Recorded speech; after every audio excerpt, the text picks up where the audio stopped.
Hi everyone, today let's talk about Janet Yellen's comments on the dollar, then we'll get into the economic calendar, then we'll go over Max Payne, then we'll get into the charts, then we'll take a look at my positions and my thoughts going into the Tuesday session. Then there'll be a little bit of jelly at the end, which is something I enjoyed outside of the markets. If you like trading stocks and options and making money, definitely like and subscribe. I make videos like this every single day that the markets are open as well as Sundays, so make sure you hit the bell so you don't miss out on any future episodes. Welcome to the Portfolio Bulletin. Let's get started. So Janet Yellen came out and said that we should expect a decline in the dollar as the world reserve currency, and that's definitely an interesting take from the treasurer. And they mentioned that we saw an 8% decline in dollars in 2022, which is a little bit concerning. We definitely benefit a lot from having the dollar as the world reserve currency, and we would definitely be in worse shape in terms of inflation if we were not the world reserve currency. So keeping track of the world reserve currency is definitely beneficial for us as investors. And it's also not something I necessarily want to hear from the treasurer saying that we should expect a decline in dollars. Typically, we want the dollar to stay in its position, if not grow a little bit in terms of strength. And she did mention that it is still not easy for any country to get all the way around the dollar, but that they might look to diversify. The war in Russia is typically blamed as the reason that people are moving away from dollars. We have all of these sanctions on Russia, and they're not able to use dollars the same way that they were before. So anybody doing transactions with Russia and typically China are trying to get around the dollar, which is why we're seeing at least a little bit of movement away from the dollar. But what's a little bit more concerning is France saying that they need to move away from the dollar, saying that they need to avoid becoming vessels to America. They're typically considered an ally, and there's not a lot of alternatives for them. Either they move more over to the euro, and I don't think anybody wants to use the ruble or the Chinese yen, so maybe a slight move away from the dollar and a little bit more into euros is possible without really having a large effect on the dollar. But it is important for us to not abuse the position of the dollar, as we kind of have been, creating pretty strong inflation and reducing confidence in the dollar. Moving over to this fear and greed chart, this highlights all of the times we've gotten into greed. Starting in November of 21, you can see we hit it here, and it did end up being at least a shorter term top.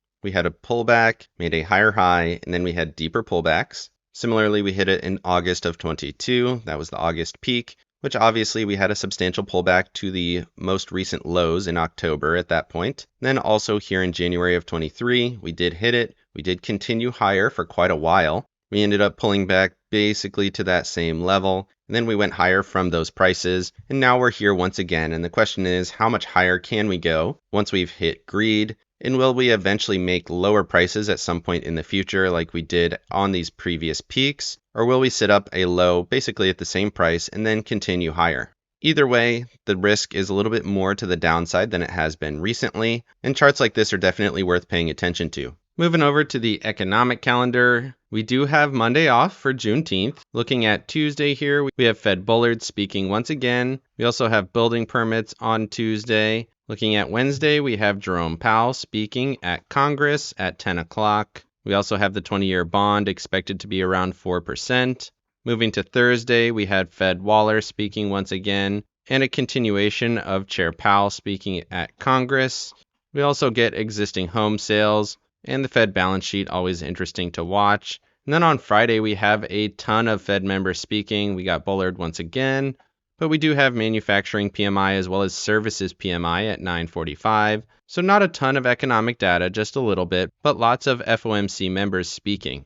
Moving over to the Fed rate monitor, you can see we're still looking at a hike in July, and then going all the way out to January, we're still expecting one cut if we do get the hike in July, and that is the first time that we are potentially looking at a cut, is the first month of next year. And then looking out to March, we're potentially looking at 2 cuts, again, assuming that we get another rate hike in July. Moving over to Max Payne, for the Friday expiration, you can see there's very, very few options, only 750,000. Put call ratio still extremely high at 4.8. I don't know if I've ever seen it that high. I'm sure those numbers will balance out on Tuesday into Wednesday, at least a little bit. But currently watching 435 to the downside, 440 to the upside. We've been closing just at the top of the puts just about every week for a little bit now. So 445 to 446 would give us that same type of close. But remember, there's very few options in the market in comparison to the last few weeks, and we should see a little bit less influence on the market price because of how few options there are. Moving over to the charts, starting off with the S&Ps here on the weekly view. I just want to highlight this trend line here. So it marks the bottom in May of 22, marks a top here in November of 22, as well as January of 23. And now we are interacting with that level. Once again, we overthrew it slightly here, and we stopped right at that level. So definitely interesting. Again, doesn't mean we can't continue higher. We're above the major trend, which is this one, which marked the gaps here going back to May of 22, the big push into the August high, and then when that broke on the August dip, we pushed all the way down to that next major trend.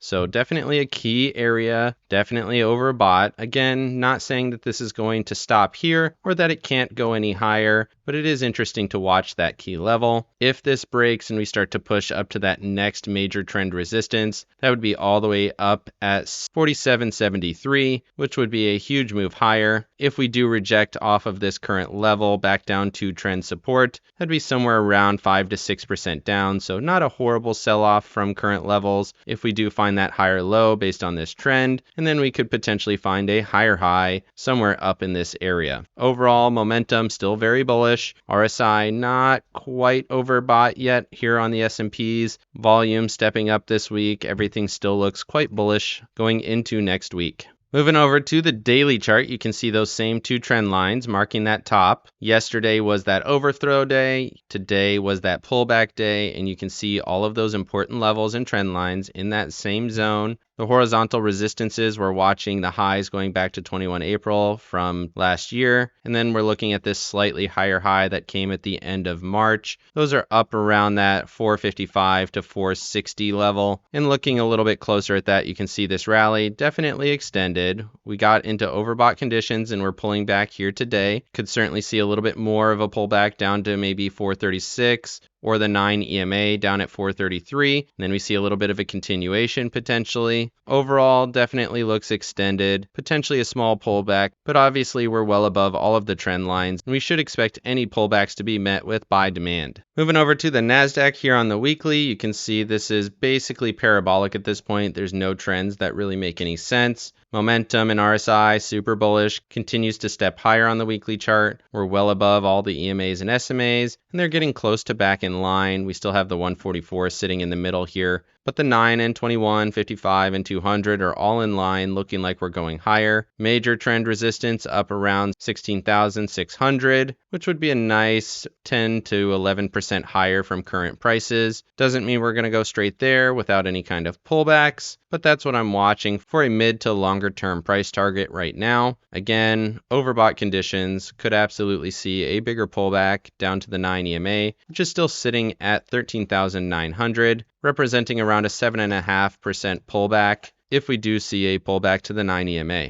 Moving over to the daily chart, you can see those same trends from the S&Ps, and we are well above them. We're right at those March and April highs that we were talking about on the SPY. We did tag the highs already, find a little bit of rejection from that level. Certainly could see a little bit more pullback. Again, the 9 EMA sitting down at 359.90. We have some kind of trend support down around 355. So it would make sense to see a little bit of pullback, but again, I would expect that to be met with buy demand at this point. If this level breaks currently on the longer time frames, we should be watching that 389.37 level, which was this kind of shoulder before we started to see that bigger down move. And then just above that, we have all-time highs sitting at 403.73 for the level. Actual peak was up around 408, so certainly could continue to go higher here. And those are the vicinities that we are in on the NASDAQ.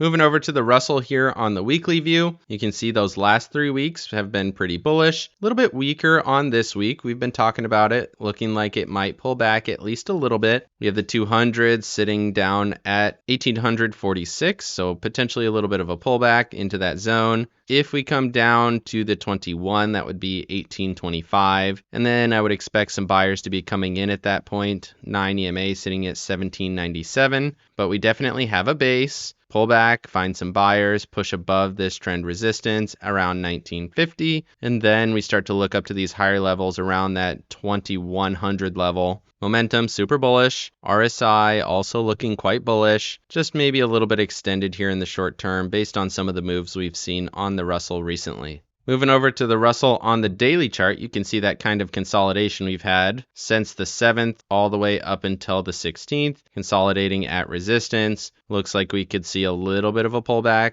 183.28 to the downside, maybe down to that 181 area, find some support in that zone, and then we start to rally back up into that 195 area. Again, supporting the thesis that we saw on the weekly chart. Momentum pulling back, RSI also pulling back on accelerating volume, indicating we could see a little bit lower lows coming on the Russell, finding that support. Again, looking for that higher low setup and a potential follow-on rally.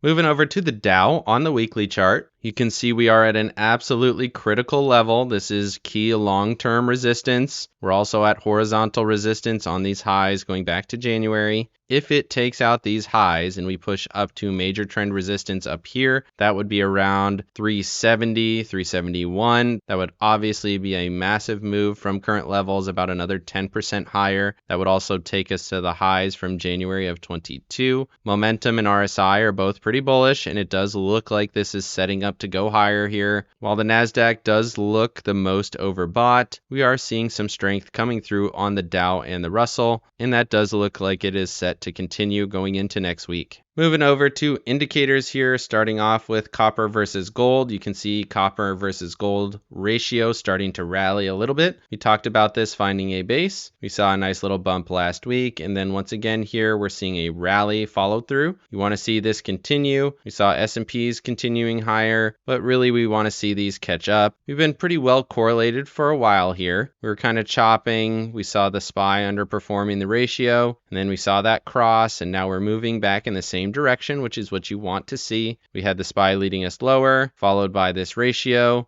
chop, and now we have the SPY leading us higher, and we want the ratio to confirm that rally back into these previous highs up around this 2385 level. Moving over to the equal weighted S&Ps, very similar thesis. We're looking for this gap to close. We saw significant outperformance from the regular S&Ps, but the equal weighted broke out here this week. Momentum definitely bullish, RSI definitely bullish, volume picking up over the last 2 weeks. Nice follow through. We got up to that initial price target at 149.82. Now we're looking at those February highs up around 154. If we can get back into that zone and the SPY maybe slows down a little bit, we can confirm that this rally is going. I guess they could continue at the same pace. As long as they are both heading higher, that should continue to confirm that the SPY is set to go higher. Moving over to some ratios, starting off with the SPY divided by Russell and the Nasdaq divided by the SPY. You can see we had a bullish move on the SPY versus Russell. Still a lower high, but coming off of that 21 EMA. Momentum did not step up, which is interesting. RSI still below the 200 SMA, potentially indicating that we could see Russell outperformance next week if this ratio continues to roll over from this high. Maybe we get a little bit of a chop, double top, and then a breakdown of that midpoint back down to 2.2. That would be interesting. Looking at Nasdaq SPY, we're still in this same zone, 343, a very interesting level going back to these previous highs. Marked the top here in July of 21, also marked the top of this consolidation throughout 2020. So very important level here on this ratio, and that is where we are once again on Nasdaq divided by SPY. Moving over to SPY divided by the M2 money supply, we are once again overbought on this ratio. The last time we were overbought on this ratio, that was pre-COVID, and obviously we had a huge move down to oversold conditions on this ratio before we had that very nice rally. During that rally, though, we did not get to overbought conditions based on this ratio, which is interesting. So overbought conditions, very, very interesting on this chart. Again, doesn't mean that we're going to reverse immediately. You can see we hit overbought conditions in December of 2017, and then we had a pretty significant rally from that point, blow off top, and then we had a significant pullback to the 55 EMA. Also, overbought conditions here in March of 2017, fairly decent pullback, and then we rallied pretty aggressively. That was a huge gap up, actually, about a 2.5% gap up on that move. Definitely interesting. but overbought conditions. And looking at levels here, we have 2205 marking that pre-COVID high and the high from this rally. We're basically at that level. And zooming out here, I just want to highlight that these are not all-time highs based on this ratio. We are right at the June of 2017 highs based on this ratio. And then you have the dot-com bubble levels, which are generally unsustainable in my opinion.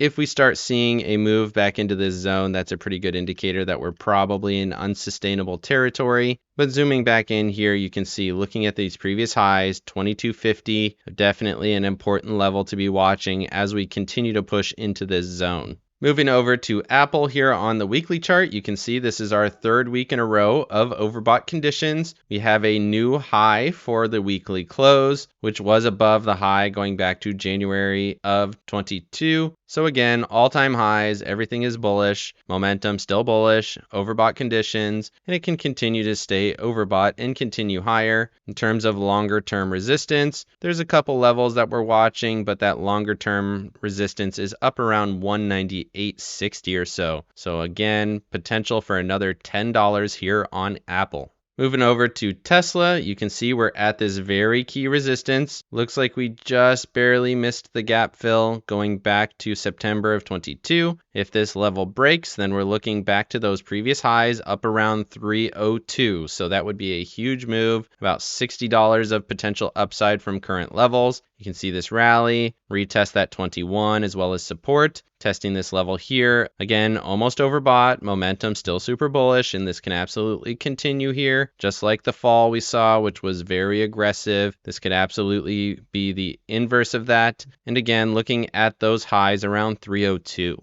Moving over to Microsoft and Broadcom here on the weekly charts, you can see Microsoft wicked its all-time highs. It wasn't an all-time high close. That still goes back to 15 November of 21. But based on this momentum and RSI and everything in this rally, it does seem like we're going to continue higher and make those new all-time highs on Microsoft. Looking at Broadcom, we had a new high close for the week. Still looking up around 921.50 as its all-time highs, but in terms of a weekly close, we're making new highs once again. Broadcom looking very bullish. Moving over to consumer staples and consumer discretionary, you can see staples finding a leg up, momentum stepping towards bullish off of this trend and horizontal support here. If we start to push back into this zone, that would be a fourth test of this level. And at that point, I would expect this to start to break and push up to more recent highs. Up around 79.90 does look very nice. RSI crossing back into bullish territory. Discretionary continues to look like a ripper running off of that Tesla rally. Definitely at key resistance 166.78. You want to see this push above this level. We do have some trend resistance up here, but you have 174.76 at that wick high going back to August of 22. So we're at this previous consolidation high, but watching that wick high going up to that 174.76 level. Momentum still very bullish. RSI not overbought yet. Volume picking up a little bit, so definitely looks like it could continue higher here.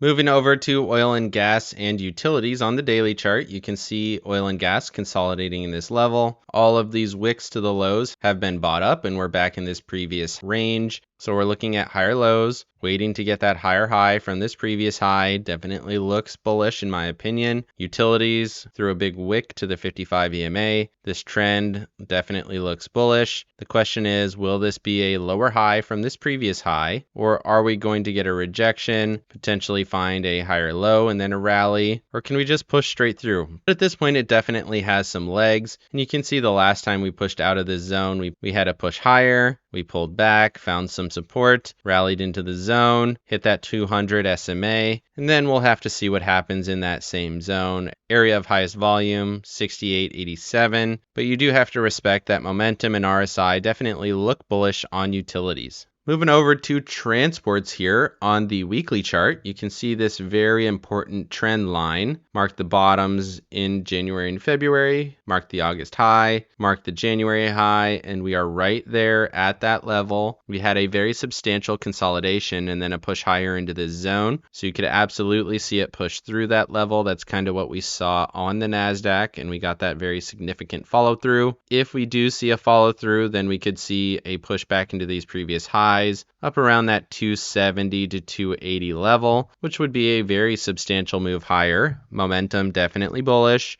RSI also looking very bullish. Right in that zone, looking to push into overbought conditions. So overall, transport still looks very bullish on the weekly chart. Moving over to breadth here on the 50 and the 200, we got another leg higher on the week. 50-day taking out that midpoint, looking to push back up to 77.46 into this previous zone. If we get up to that 92.50 level, that's a pretty good indicator that we're going to see some pullbacks. Every time we get into that zone, that's just about the top, and then we see some pretty decent pullbacks. Doesn't have to pull back all the way into these lows, but at least something back in this zone. That is kind of the highs. Looking at the 200-day average, we now have a double bottom, looking to rally up to this previous high at 76.04. Momentum moving towards bullish, RSI looking very bullish. So overall, breadth is widening, and it does look like we're going higher. Moving over to yields, we haven't talked about these in a while, but we have the 2-year yield continuing to go higher, potentially pushing back up to these previous highs up around 5 at this point. We're at 4 and almost 3/4 through some wicks to those levels. Found a little bit of resistance, but it does look like we're still going higher. Momentum very low, RSI still pretty bullish. We're currently at the highs from November of 22, so definitely keeping an eye on this one. Looking at the 10-year, kind of drifting higher, but mostly consolidating at this point. I don't think we believe the Fed is going to keep rates higher for this much longer, so the 10-year is a little bit less affected, but the 2-year is definitely going higher. Moving over to the dollar on the weekly chart, you can see we found some weakness on this week. Momentum stepping down, RSI down into bearish territory once again, and this looks pretty weak. We pushed above the 50, crossed below that 50 on a fairly neutral trend, so overall definitely could go lower. Watching that 101.25 level. If that breaks and we start to make new lows down to the 200, that could take us all the way down to 98.16 or so, which should give some opportunity for equities to go higher. Moving over to JNK and TLT, you can see JNK got another bullish week. Momentum still bullish. We stepped above the 50 line here, so that's nice to see. Just barely at 50.65. You want to see it get above this 55 EMA. We did wick it this week, waiting to see that push up to 92.50. Nice little hold, and then start to see some higher highs. Again, looking like a similar structure to the Dow, but we do want to see those higher highs and continue to confirm this rally. TLT, on the other hand, continues to chop in this zone. I feel like we're kind of stuck here until we see some cuts coming from the Fed. Momentum did step up slightly, volume also stepping up for 3 weeks in a row, potentially indicating at least a shorter term rally up to maybe the 55 EMA around 106.22, still above 102.50, which is a key level in my opinion. But really you want to see it get above 103.70 if we're going to see a push back into these previous highs up around 108.84. Moving over to the VIX here on the weekly chart. At this point, I'm looking for this to break down to these previous lows around November of 2019. 1177 is my level. If those levels break, we could absolutely push even lower down to around 9.5. That would be interesting. Otherwise, momentum still bearish. RSI definitely bearish. And it does look like we are going to continue to see volatility move lower. Moving over to my accounts, you can see I had a pretty decent week. Markets were up pretty much throughout the week, and I was in bullish position, so that was nice. Going into Tuesday, I have a covered call here, 100 shares, and a 187 call on the Russell. And then looking at the NASDAQ, I still have a covered call here as well, with that 169 call and $1.18 in credit, and then a 365 put down here for 52 cents. That is just below my level of support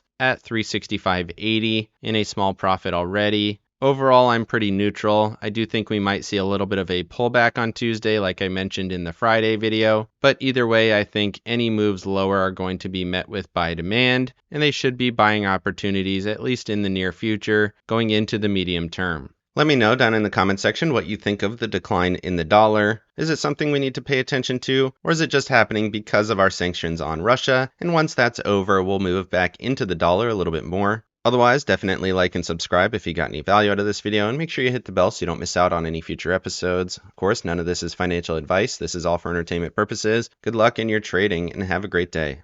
For today's video, I also wanted to include a little bit of Jelly. This is Siren, and he goes into places like Guitar Center and plays all of the greatest hits. They're pretty funny, and he is pretty funny as well. This video is from 2 years ago, but it's new to me, so definitely check that out and put it in the comments if you liked it.